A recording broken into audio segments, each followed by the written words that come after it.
شكرا يا ربي شكرا هديت قلبي شكرا نورت دربي شكرا شكرا يا رب.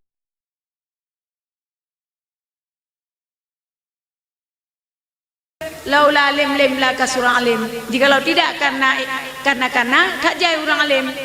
Nyo karena je mata apa petik pitawa, mata apa pitang pitawa, mata boh labu piwa. Jadi papa yang nak kaurina kita nyo nya ham jam alim. Yang kejut menyo tadi kedi. Jino tatem sabah. Wate tawa teman. Yan. Menyajino kaim katibit tajak bakauri cuma nak tahu hai bakauri le. Menyajino hana tatem jak bakauri tengok cukup jak ewa hai kauri hai aja. Namu pun. Menyajino gaduh jak bakauri hana tabut. Cuma nak tahu hai bakauri tu karena tanya hana tarong. Ya ba. Iho yang kita bawa kampung tagai.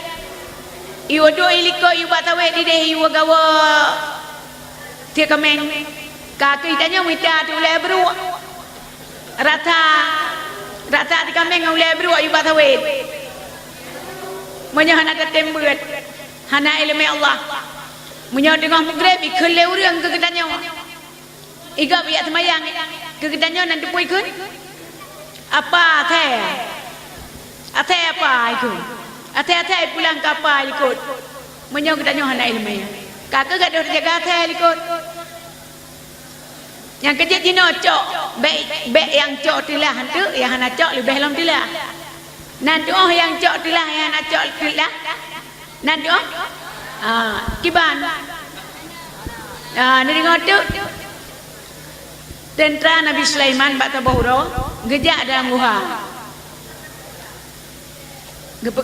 Kerak-kerik baki gua. Gekal Nabi Sulaiman. Yang kerak-kerik baki guda. So yang cok tilah, so yang nak cok lebih lom tilah. Karena dalam guhanya tupuk datang, nadi tepu-tepu, mematau roh nadi.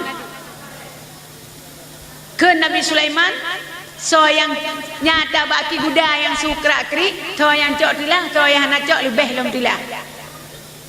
Ikut le tentera. Alah baku cok BO. Ada tak cok raya bidilah. Ladong ke mana? Halah ke pot ya cok abang tak cok dilah tu.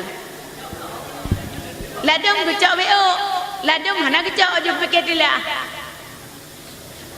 Wadah deh mata urut terbit daripada guha. Wajiu yang cok bunuh. Ye. Ikutlah baca BO. Ye. Mutiara lagu. Ijak BO. Padahal buat dekalan. Kamu mutiara. Nala yu mutiara. Nala yu mutiara. Hidon kan ya ate. Hana daturi mutiara. Tapi hana muceh bemu. Iya tiah moh mutiara. Ang kerja berkaya biar kuat moh dia. Nyakan ke bedah pura-pura kau ni fikir lagi nyo tiada dua-duanya fikir pura-pura ranang kan baji kamu tiara ijak BO nadilah apa ana ilah karena mutiara cukup jayu yang ana jak BO gerak alhamdulillah nya kemenoi kita nyawa anak mertua ba ilmu Allah. Nah bacut wate tawau kampung midanyong telegop ka hana moho jauh uman tu ada mudah raja sungguh-sungguh kuburannya ka hana moho tebiat itanyong lolegop bulan ka hana moho tebiat law yang kejut bek je ketengku giwa bau hantar je ubale hana lupa ubale hana lupa lebih lama mana lupa. Baik nak fikir kepulaan ni le. Hatta ajak kerawai. Ikut kerawai menyonak ilmu.